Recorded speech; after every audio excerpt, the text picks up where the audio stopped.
We the bing bong bunch.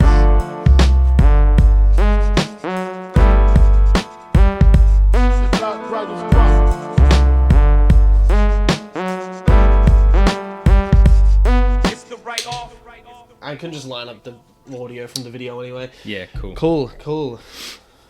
All right. We'll just get right into it if you want guess. to. Yeah. Begin us. Shit. Oh, man. Okay, hey guys. It's Mason and Pock here, and we are the Drink Bottles on Table podcast.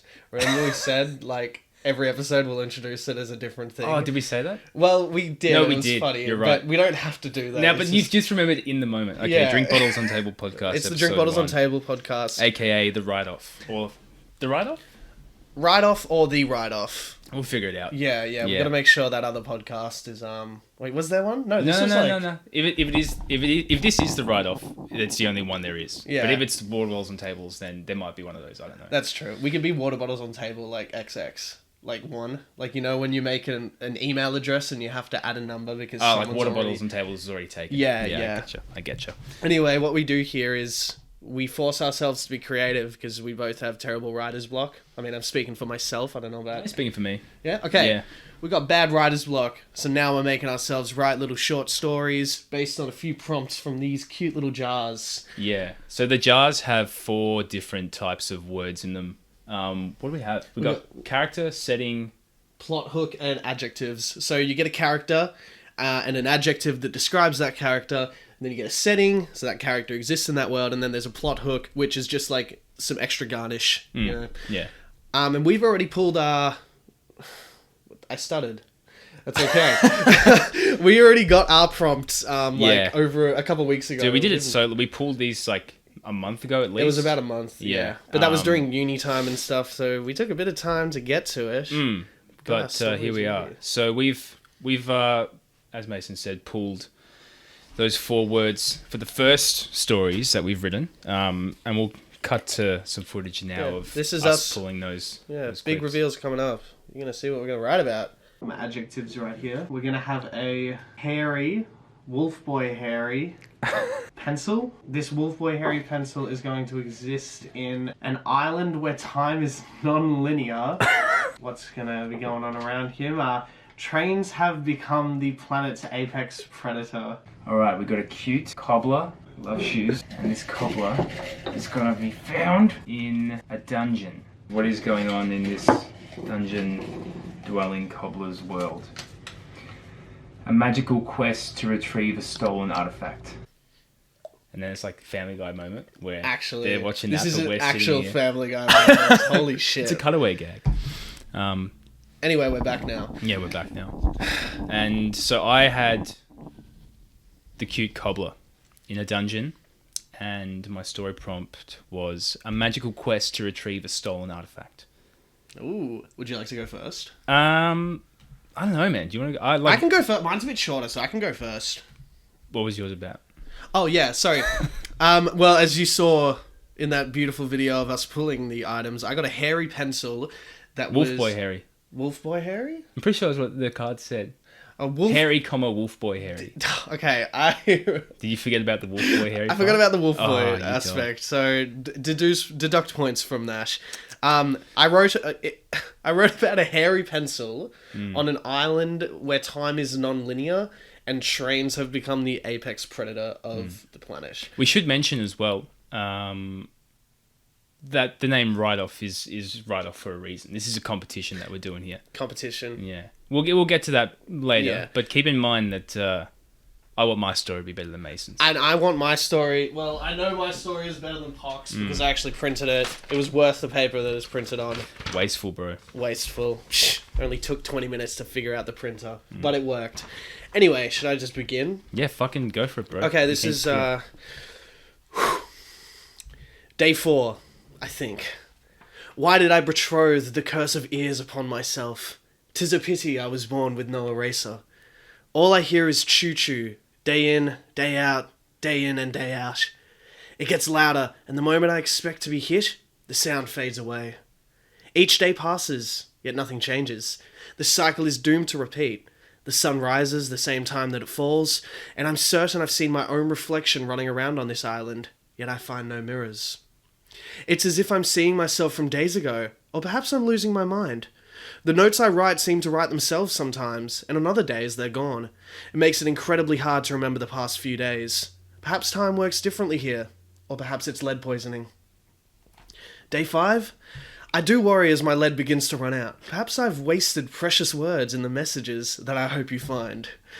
I think it's been a few days since I arrived on the island. My name is Sillington, and yes, I am an anthropomorphic pencil. No, I am of no relation to Sylvester from that hilarious Rick and Morty episode, Total Recall. Perhaps in another life I was used to animate that show, or in another timeline. Perhaps when I return, I could meet Sylvester. It's thoughts like this that keep me from drawing a noose for myself. Wait, where? Oh god. I know that there's hair in... Yeah. Anyway, day 8, maybe. Or maybe it's day 7.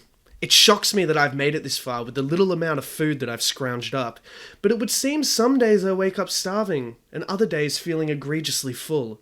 My beard hairs and wolf boy hairs extend and shorten at random times in the day, with the rest of the hair on my body following suit. Again with the choo-choo sound. Perhaps I thought this island would be an escape from the trains that have taken over. But alas, it's as if they followed me here as well, taking down the plane both myself and Cray Onderson were on. If only he were here now to keep me company. God, what happened to him? Day 10 to 14. It's hard to keep track. I've drawn up a few weapons and defences for the likely possibility that the trains managed to find me, consisting of a crowbar and boom gates at my cave's entrance. But I worry that if the trains evolved beyond train tracks, they may very well have evolved beyond conventional train stopping mechanisms. It only makes sense to figure out the next best thing. Perhaps I will draw a fat controller to try and reason with them. Some time has passed again. I can't keep track of days anymore. The trains ran through the fat controller like scissors on paper. The look in his eyes was that of pure betrayal. On top of that, the sun has started to rise from the other side of the ocean, leaving me baffled. Another plane crashed on the island. It looked the exact same as the one that I was on. I wanted to help the passengers, but I knew it was too far away for me to make it before the trains did. And I saw a pencil make it out, seemingly unscathed, and figured he would be a better help than myself. Boy, was I wrong. This prick bailed immediately, even after seeing his crayon friend trapped under the plane rubble. Before the trains got him, I saw that he looked a lot like Anderson. God, I guess I'm just as bad as the trains. Maybe there's a way out of this loop. A way to make up for leaving my friend. For whatever mistakes I've made that led me here. Maybe there's a way to save him from the wreckage and get us both out of here alive. I can be a better pencil. Is it possible the reason I was cast away on this island was to learn that? Maybe. Anyway, if things go sideways, I just hope with this final act I'll have earned a ticket to the great pencil case in the sky. Time to bring some pain to the train. The end. Yeah. Interesting stuff. Thank you. Didn't say it was good. I did say it was good. And I thought it was good, but I guess, we find out. Cray Anderson. Like crayon. Yeah. I got that. Because it was going to be like Sharpeena or something. Or What? Sharpay. Oh, like a Sharpay. Yeah, no? yeah. But I couldn't get the surname to work properly. It just didn't really click. But You had Wolf Boy Harry in there as well. I added the word wolf boy Harry. Like during? It just said Harry. Yeah, I added that during. Wolf... Yeah, Oh, I know. I shouldn't keep have that said in mind. Yeah. Well, it's called adapting. Yeah, true. But yeah, I did it. He has body hairs and stuff. So as I was reading, I was like, what? He's kind of wolf boyish, but wolf boy pencil. And I feel silly. I forgot about the wolf boy aspect. Anyway, Lead though. Lead. Pencils are unleaded these days. I mean, I guess time's not linear. We don't know Could be when old this pencil. was set. That's true. I mean, we still call the lead in pencils lead, even if it's not lead. Yeah, grey lead pencil. Yeah. Even though it's unleaded. Man, that's embarrassing for pencils around the world, to be honest. Anyway, What else would you call it though? Is it graphite? Yeah, I guess that's a graphite pencil. Graphite pencil. Is that a different pencil? I don't know enough about pencils to argue Is this. grey lead the same as graphite? Is grey lead the same as graphite? That's the Graphite is grey lead, except I assume it's just the new form. It's less poison. You know, it's like how they have non-toxic texters and toxic texters. You know, although I don't think you can get the toxic ones anymore. No way. It's too many kids sniffing them, bro. Yeah, well, I mean, you reckon any kid died from toxic pencils? Do I know anyone that died? No. Do you reckon? Oh, probably. Because there had to be something where they're like, yeah, this is killing kids. Teaching kids to write is killing them.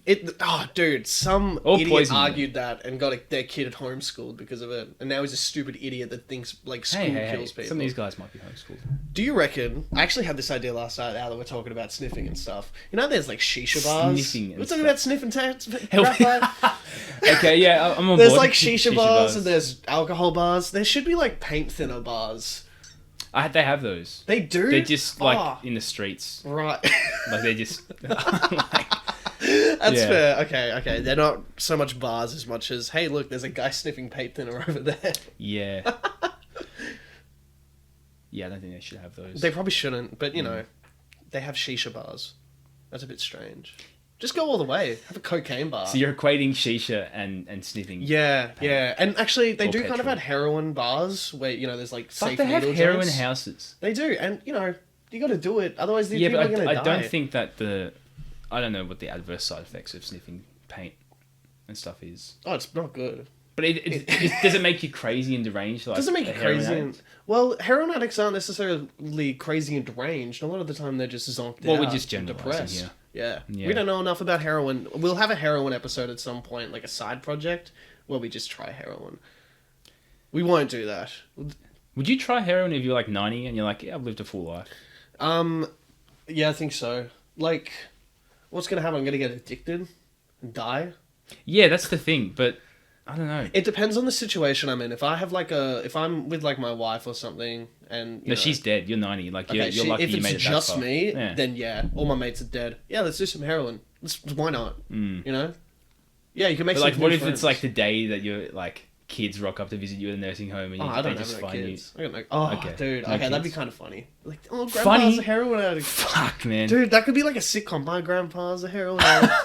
And it's like the trials and tribulations of dealing with his rehabilitation. Well, maybe we can chuck heroin addict grandpa in the character. I think so. Yeah. Yeah. And that might come up. Do you want to tell your story now? Yeah. Yeah? Let's jump into it. Sweet, man. Sweet. Shit, man. I'm excited. You read yours with a bit of vibrato as well. Like I said, we were discussing vibrato. I mean, gusto. Say? Bravado. That's what I meant to say. Oh, I had a bit of bravado and gusto and all that shit. Yeah, but I said something else. Whatever you said, it was probably a good thing. I don't think it was a it was mix English. of two words. But yeah, that's why I wanted to read this one because I saw the way I wrote it. It was trying to be like a dramatic telling of this guy. Yeah. No, and it's meant to be the notes he's leaving. Yeah. No, it's cool. Okay. It's I'm cool. glad All right, it's so appreciated. All right. here we go. I've called this the Cobbler, the Demon, and the Boots. Clorm, shut your yap. I hear footsteps. The brute's back. The two ashen-skinned creatures gazed beyond their meek fire at a set of solid iron doors on the opposite side of the chamber. The dancing firelight cast shadows across the damp stone floor as the doors swung open, sending several lethargic-looking rodents scattering up the chamber walls. A large creature stumbled through, ducking its heads under the doorway as it chattered to itself. I say we chop off an arm and a leg and sew 'em together. Maybe then they'll see what I have to put up with. What you have to put up with. Mark my words, Rem. If you ever fall asleep before I do, I'll cut your fucking head off. I don't care if it kills me. The creature sat down by the fire with a resounding thud and picked up a barrel of a rather sickly-looking liquid, inhaling its contents briefly before both heads fought to chug down more of it than the other. One of the ashen-skinned creatures stood up and walked around to where the empty barrel slammed against the chamber floor and started to drag it away. The other one, still seated by the fire, spoke out at the large two-headed creature across from them. Welcome back, Tugrid. Nice of you to join us. I don't suppose your little excursion got us any closer to a potential reassignment. One of the heads grumbled and spat angrily into the fire, almost extinguishing what small amount of kindling was still alight. You know damn well it didn't, you stupid oaf. It looks like we're going to be down here for a while, so get used to it. The large creature pointed at the other ashkin who had placed the empty barrel underneath one of the many pipes protruding from the chamber walls. These pipes spewed a constant trickle of the rather sickly-looking liquid the barrel had contained. The sound of the droplets hitting the bottom of the wooden drum joined the cacophony of dripping in the room, the echoing sound similar to light rainfall. "Why don't you follow Claw and make yourself useful? Jartrax put us here for a reason," said one of the heads. "Yeah, Rem's right," replied the other head.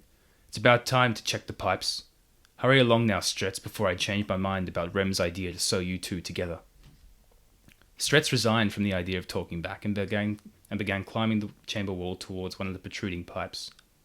The ceiling looked down a good 15 metres into the cobblestone floor. The exposed ends of dozens of pipes stuck out all along the sides of the chamber walls at various heights. The spotted look of it all bearing a strange resemblance to the pockmarked faces of the Ashskins. In one of these old pipes, crouching down and peering into the chamber below, was a figure in a hooded cloak. The face obscured beneath the dark velvet hood was not what one would expect to find in a sewer pipe of Rakathan Keep. Bright green eyes, wide and alert, with eyelashes as sleek as a new blade. A button nose, perfectly round with the softest of edges. Faint dimples suspended just above a pair of supple red lips. It was fair to say, according to former King Beren Tuckafor, that this was the cutest face in the realm. This face belonged to a woman named Karina. As Karina watched the creatures move around their haggard dwelling, she could not help but think that this was not a position she had hoped to find herself in 2 years prior when she began her quest. To infiltrate Rakathan Keep, she had initially planned to use her physical charm to enter the castle as a courtesan, but Jonas had quickly dismissed the idea after laying out all the obvious faults in such a plan. After that, it had been a steady stream of exciting, yet impractical plans to get herself inside. Ultimately, her practical side prevailed and she reluctantly decided the sewers was her only option. She had to be careful when making her way through the sewers. With each step, the muddy green liquid had sloshed around her boots. If she had not crept cautiously, the sounds would have carried to the perceptive ears of the Ashskins. Karina watched one of these creatures begin to climb up the wall toward her pipe. Their long, gangly limbs made them fast climbers despite what little muscle clung to their bony forms. Momentarily overcome by the foulness of the sewer, Karina grimaced. Her bloodshot eyes watered as the fumes hit them. The pungent smell was overwhelming. She tied her belt around her mouth to cover the taste of the air with leather.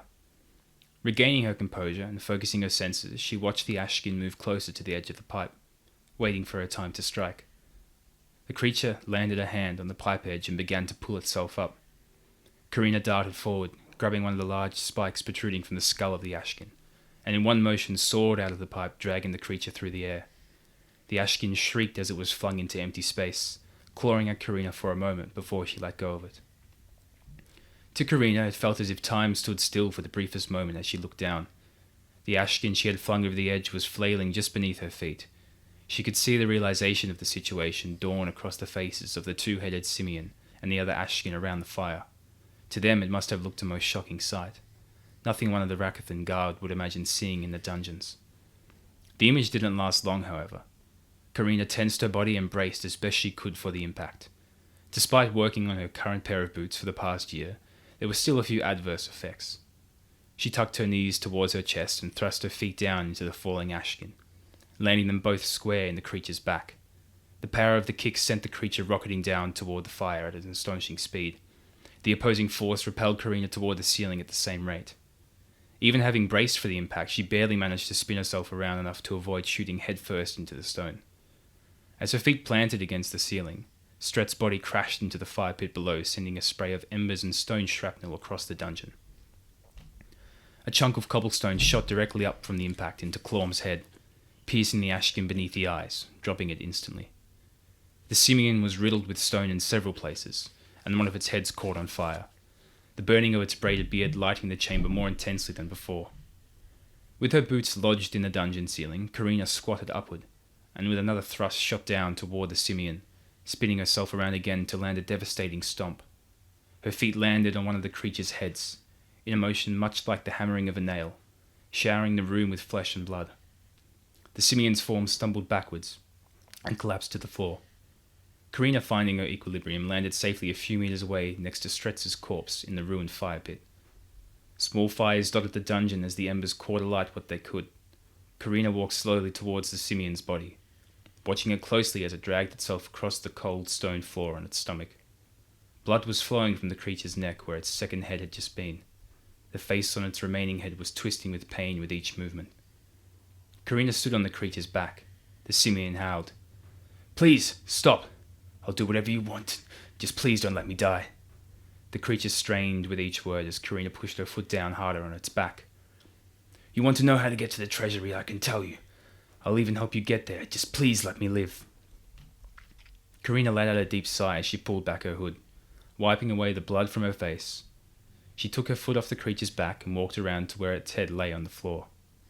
Unfortunately for you, my dear Simeon, I'm not after the treasury, she said as she bent over and placed a hand on the creature's face. Hell, even if I was, there's not a chance you could have persuaded me to accept the aid of one of Jartrax's imbecile dungeon keepers. Surely you realize this. Or perhaps all the brains were in your other head. Karina took her hand away and stood up, the Simeon's gaze following her as she did. You thieves are all the same, the creature muttered, its breath dwindling. Even if you find what you're looking for, Lord Jartrax won't let you leave here alive. Karina rested her foot on the Simeon's skull. I'm not a thief, you silly Simeon. But you might be right about me not leaving here alive. After all, I do plan to fight your lord. In the end, I'll get my ancestors' boots, or at the very least, a noble death.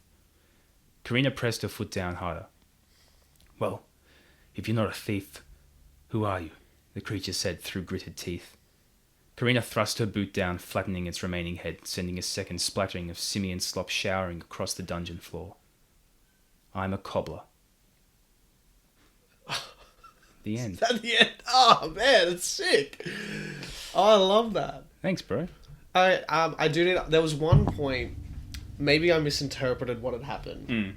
Was she on the roof at one point? Yeah. Feet planted in the roof. That's yeah. sick. Because she makes cool based shoes, Yeah, right? she's a cobbler. She's a cobbler. But it's a magical quest, so the magical I'll put that together. I did like that. It's like, because I was picturing like a video game jump when she jumped on the other guy sort of thing. That's sick. Yeah, I'd like that. The characters' names, they're very, like, what's the word? Fantastical. Fantasy-oriented. So my brain struggles to remember them. Yeah. That was the, like, and also the thing with, like, fantasy novels and names is, like, the more that they're brought up, the more that you make the connections with who the characters are. Yeah. When you're writing a short story like this, it's like... No, because you did say, names, like, as you were reading there's it, like I 4 linked names them up. there, and you're like, shit, blah, blah, blah. And is a simian like a creature that already... Is that like just a two-headed... That's the two-headed. Okay. I wasn't sure if that was like a slur or something. Could be. Maybe they don't like that word. But the line about the brains being in the other head, I thought that got a little chuckle out of me. I heard that. Thanks, bro. Yeah, that was cool. So, yeah, I'm kind of... I was like on the edge of my seat. This is like a cool pilot sort of episode, or like it happens right before the title of the film shows, and then we continue forward. Very cool. Yeah, because like I had an overall thing of like why she's there, and I was like, well, you got to do it in the dungeon. So there's obviously more to the story, but that's all that this podcast gets. What was the so dungeon cobbler? So it was a cute cobbler. Cute cobbler. She was very cute. I got excited when you described her. In a dungeon, and the prompt was a magical quest to retrieve a stolen artifact, which she mentions the ancestors' boots. And that was cool. I did like that. So it worked in everything. I think it's funny because the way you... Like, these are just our first stories, but the way we both write is just so different. Because you dive into all the details and you really paint like an awesome picture. And I think mine was maybe not conceptual. That's not the right word. Yeah, but like looser. Dude, the story prompt's completely different. That's like, true. That's true. The story what yours sort of was like, even just the fact that the setting, an island where time is non-linear, which I put that in the jar, by the way. That one, put the most. That was all the weird elements I put in there were based around. Because what if it was like, let's say, the dungeon, like I had? Do you have any idea what you would have written about? Like for time being non-linear in the dungeon? Because that, yeah, and so like no, instead of like this, because the setting for you was an island where time is non-linear. If that setting had been dungeon like I had, the story would have been completely different. Oh yeah, definitely. Yeah. You got to write around the prompts, I guess. Yeah. Maybe I would have written it a bit more like a novel, because yours was a bit more novelish. Yeah. Was, like but I've been reading heaps of books like this at the moment. Makes sense. And also the prompt that I got was remarkably close to something that you would see in a fantasy comic book. So it was easier for me to like sort of figure out where I wanted to go with it. As you were reading it, it felt like I miss D&D. Like it was just storytelling at that level, and I was like, "Fuck, this is cool. I want to choose what Karina does next." You know. But this is the thing, right? Like what we pick next, I could get a completely different story. That's true, and that's exciting. Yeah, that's the whole Yeah, fucking shtick of it all. Okay, but I know I said that I wanted to like roast your story and stuff. There's not really much to roast there. Thanks. Man. Like, I know, it was clear and consistent. But yeah, very inspired by what you've been reading. Yeah, and no, big time. you know, but that's, you know, I know you're big on your fantasy stuff, so it's cool to see that. Yeah, because I was thinking like I don't know what I would have written if I had your prompts. Yes, I had a bit of an idea for the Cobbler one, but it was just going to be kind of goofy shit. It was probably going to be like Adam Sandler, because he plays a cobbler in a movie called The Cobbler. Really? There's a movie, yeah, and the whole thing is when he puts someone's shoes on, he becomes them. Like physically? Like physically, yeah. So he puts his grandpa's... dumb... Yeah. Is it a good movie? I haven't seen it, but I've read like the synopsis. And I think it is probably a scene where... Why are you reading synopsises of Adam Sandler things? Because I don't want to watch them. Yeah, actually, fair enough. And I think there's probably a scene where he puts on like a girl's shoes and plays with his tits or something. Like that sounds like an Adam Sandler bit. Yeah. But I think the twist, the sort of sadness of it, because you know his movies always have like a weird sad layer. Not always, like Click does. Yeah. I think he puts on his dad's shoes, who's like passed away, and goes on a date with his mum. And I think that... What the fuck? Yeah, I mean, it's cute in concept. But it's Adam Sandler though. Because this is the thing, right? There'd be one scene where he's put on the shoes of he's put on the shoes of a hot chick and he's feeling her tits. Then he's dating his mum. The next scene. See, like, it's now pretty fucked up. I made up the thing about the hot chick. But there's gotta be 100%. That's in the movie. 100%. Yeah. It's an Without Adam even Sandler seeing movie. it, you can bet. Yeah, I watched a clip from. Have you seen Big Stan? I'm pretty sure that's produced by Adam Sandler. And there was a clip Is that a on Rob Schneider film? Yeah. Well, Rob I've heard of Schneider. They're all buddy. David Spade, Man, Rob Schneider really lucked lucked out being mates with those guys. Oh my god, yeah, because he's got zero redeeming qualities. He can be kind of funny. He can hit notes, like comedic notes. You're going from zero redeeming qualities to be kind of funny. But think about his character. Have you seen No Now Pronounce You Chuck and Larry? Not for a long time. He plays the Asian wedding guy, and that is just like what? And he does that in a lot of movies. He'll play like he's got a lot of range. He can play a lot of races. It's just the way he does it. It's just how you going. Yeah. Oh man. Oh, Schneider. Okay, so now that we've both read our stories, it's up to you guys to choose whose was better. God, that voice. Hey man, I'm a presenter. I'm in presenter mode. So, what you can do is, like I said earlier, we're going to put some comments on the Instagram post and the YouTube post. You never said that earlier. Did I not? Oh my god, I thought we did. No, we said we'll do it later. My bad. Okay, so here's what I'm saying now. We're going to, on the video, if you're watching the video version, we're going to have some comments from the channel. One will say Pock, and one will say Mason, or maybe we'll put in brackets Lachlan, because you're Lachlan and Pock. And then you like the comment so that we can figure out who got the most votes. Did we say our names at the start of this podcast? Probably not. I'm Mason. I'm Pock or Lachlan. There we go. Yeah. And we'll do fucking this. Shambles. We'll do the same thing on Instagram. If you don't have YouTube, we'll put up a post. Yeah, we'll make an Instagram page. Yeah, and we'll have we have one by the time this comes out. By the time this comes out, we've got one, and it's quite good. At Write Off Podcast. Probably.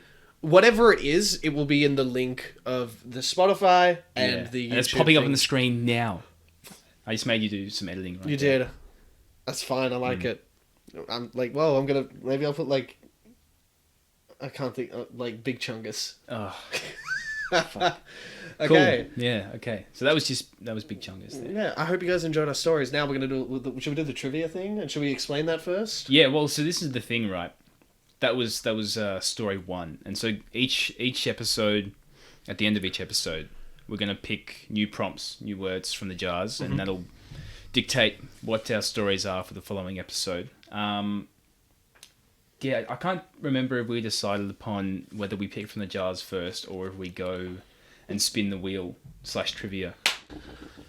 So where were we? I think what we should do is we should do the trivia first. So that the way the trivia works, we both ask each other a question about something we like or are interested in. And let's say hypothetically, I get the question correct and Pock gets the question correct, nothing happens. If we both get it incorrect, nothing happens. But if I get it correct and he gets it incorrect, we spin the wheel. I spin the wheel. He spin the wheel. The wheel of handicaps. So we've written...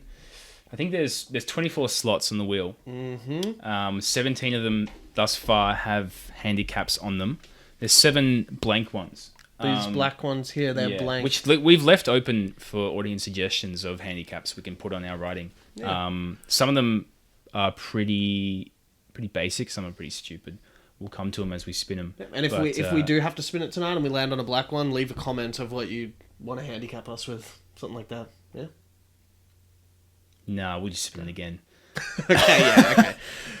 No I worries, don't okay. want to wait on people. That's Like 'em. fair. Bunch of dogs. Do you want to ask me first? Oh, yeah. Cool. Okay, so... So yeah, it's trivia on something. I've written up a question for Hock based on something I know he likes. It's the same. Yeah. I hope he gets it right. We'll see. Maybe I hope he you get won't. this right. Okay. You learn a bit about us as well. Yeah, this is how we tell you about us without telling you about us. Yeah. So, okay, Very my clever. question to you, Mason. In the animated television series Transformers Beast Wars, Depth Charge is the only character to have an aquatic animal as his beast mode. What animal is it? It is a stingray or a manta ray. Manta Ray is Manta- correct. yep, okay. Manta Ray is correct. Beast Wars. We love a bit of Beast Wars here. Now, your turn. What Damn it. No. Shouldn't have gone so easy. Mine's pretty easy. Yeah. What is the name of the presenter of the Japanese television show Documental? What the fuck? It's literally in the name of the show. It's someone presents. Yeah, I know, but it's a Japanese name, bro. Fuck me. If you get one of them, you get it. Oh man, I'm pretty sure. I'm pretty sure the first name starts with a H. I'll give you. Wait, does the second name start with an M? Correct. Because I can. This is the thing, right? I can see like the name, but because like the Japanese language is just like broken up into like two letter things, like Musashi. I'm just like, what combination of those is it? Damn, I feel bad now. I'm gonna go. It's something like Matsumo is the M one. Is that right? Matsumo. Hide something or other. It's Matsumo with one more syllable at the end. Toe? Yes! I'll give you it. Matsumoto. I'll give you that. I was going to give you, if you just got one of the names, I was going to give it to you. It's Hitoshi Matsumoto. Hitoshi Matsumoto. Yeah. Okay. That may be... Yeah, I thought that's too easy. It's literally the name of the show. Yeah, but like... It's I don't Japanese, remember, like, that's fair. Dude, I just read a Japanese... Not a Japanese book, but You've a got, book like, full of all Japanese the characters. character And, names like- in your head. Yeah, I Like, guess you I haven't don't remember watched the half show their for a names while. because they're so... Like, the words are just so foreign to me. Bro, you got it. We both I succeed. don't know if I got it, though. No, you got it. I gave you the question and you got it. Cool, because I'd rather not have a handicap for the next one. No, I think we... Unfortunately, Wait, the like, wheel let's see will- what I would have got. Oh, yeah. You would have got children's book. That would have been funny. That's not too bad. Alright, shall we pick our poison? Yeah. Let's do it. Damn, look at them. They're right Whoa! there. Crazy. Where'd they come from? Up there. I'll do mine first. Cool. So I will go, Adjective I think first. adjective first. It's Yeah, the that's big the big boy. Yeah. Whoa, it's crazy, right? Okay. So Saw. Like SORE. Okay. So And then characters next, yeah? yes. I'm going to be writing about a saw ghost. Okay. I'm That's not bad. yeah, I'm That's not vibing, I'm bad. vibing. I wouldn't mind that. And the saw ghost exists in...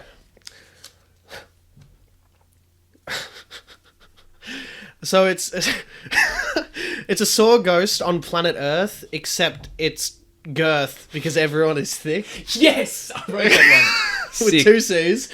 And we have one more piece of the puzzle. Good. Oh my god. You're so proud of that. Ooh. Okay, so it's a saw ghost on planet Earth, except it's girth. But on this planet Girth, flat Earth theory has been proven true, and round Earthers have started a war. That's fucked up. They connect in a weird way. That's just, it contradicts itself because A little bit. It's everyone's thick on a flat Earth. Like that's yeah, kind of because you'd assume the Earth itself would be yeah. extra There's thick. some comedy there. There's going to be some ha-has. I like this. There might be some ha-has. Depends how funny you are. Well, you had a few laughs at my pencil story. Don't be LP denying laughs, that. though, bro. Yeah, all right, mate. Okay, so my adjective is almost illegible. Let me... Fancy. It's fancy. Fancy? Yeah, it took me a moment. Sorry. My character is Yes. Big Chungus. Big Chungus. No, did you put Big Chungus? I might have put Big Chungus. You definitely put this one. It's a fucking Funko collector. Some fancy Funko collector. Oh, that's a terrible. Everyone wants to date a Funko Pop collector till they realize. Oh, god damn it. Okay.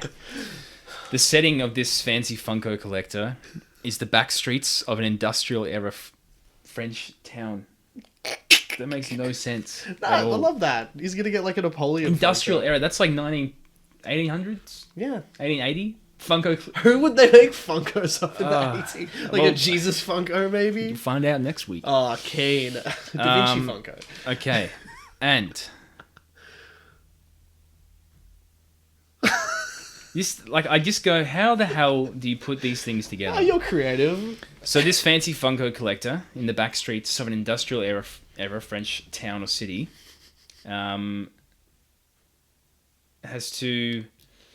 wants to enter a tournament, a golf tournament, for $1 million is announced. That's the way this is written. A golf tournament for $1 million is announced. Main character wants in. Yeah. Okay. Dude. Okay. I've already got Okay. like 10 ideas for that. Okay, name one. Then you'll use it. I'm not gonna No, do it. I promise I won't use it. I don't have Yeah, any that's what I ideas thought. for it. This is going to be interesting. What was yours again? It was Already the forgot. Saw Ghost on Planet Girth. On and Planet it's Flat Girth, Earth, yeah. but it's Man, flat Girth. That's so much better. I really like yours. Funko Pop Collector, you got a lot of range there. Okay, so get excited for that. I guess we'll be back here in a week or a fortnight, depending on what we decide. Yeah. So vote on those first stories. Let us know which one you think's better. And that's what we need to mention, is the whole point of voting on whose is better. Right, yeah, you can explain that if you'd So, like. it's write-off, baby. It's the write-off. It's a competition, and there's some stakes. They're pretty small, relatively speaking. We're doing best of threes. So the first person to get two wins out of three weeks, that person is deemed the winner, and they get to basically punish the other person. And the punishments at this stage, the format we've chosen is keeping in theme with writing. Basically writing whether you want to call it a skit or just a small video. Or a script, a script, good way to put it. Yeah, for the other person to act out or record in whatever way they deem best, and basically put them on display in a sort of embarrassing sort of way. Yeah. But It's going to be fun. yeah, we'll see if that evolves over time. Because, Gives us another reason to write, you know? Yeah, that's true. Yeah. But yeah, so vote away. Let us know whose story was better, the cobbler or the pencil. Yeah. Thanks for watching, guys. This Yeah. is fun. I think, actually, this is good. Yeah. This is good. Well, it's first episode, so can only go up from here, right? Exactly. Except Especially for this considering all the story like technical that. BS. Dude, yeah, by the way, fuck the company TIAC and their Tascom. Tascom. Like Task $400, bro. And it just... Was it for? Yeah. I need to give you some Piece of money. shit! I'm No. gonna, No, you I'll pay buy for some lunch shit. or something. No, that's cool, bro. But yeah, like, we got through it. We ended up just USBing them up, and this kind of worked. yeah, for 2 the time hours of being. fucking dog shit work for a dog shit piece of... Anyway, you all don't want to hear that. So No. thanks for We watching got the or vibes listening. going good here. I assume we've put this up on multiple platforms, but if not, whatever. Hey, thanks for watching on YouTube or listening to Spotify or listening on Google Podcasts. Whichever one you're watching or listening on, we're talking directly to you. Thanks. And vote. And if anyone's watching that knows us, fuck you. Just Yeah, good on you. Fuck you guys. It's the only people watching at this point are probably people we know. So thanks for watching. Yeah, don't vote. talk to us about it in person as well. We don't do this. No. This is all digital. It's all digital. Comment and say, haha, funny story, or haha, good story, not haha, good story. And you want to talk shit, do it anonymously. Yeah, that'd Because be if you good. don't, I'll fucking... We'll know who most I of know you where are. you live. Yeah. So yeah, tell us which story was better. I'm gonna be talking to a few people in real life and saying, "Oh, watch this. Don't talk to me about it. Just watch. And tell me whose story better." Yeah. That's the way They to do can it. talk to me about it. That's fine. Okay, you can talk to Mason about it. Don't talk to me about it. I'm not approachable. Yeah, we're yin and yang over here. All right. Is that it, man? Yeah, I might Yeah, just that's do a it. clap. Oh, bye. Bye, guys. Bye, fans. Woo.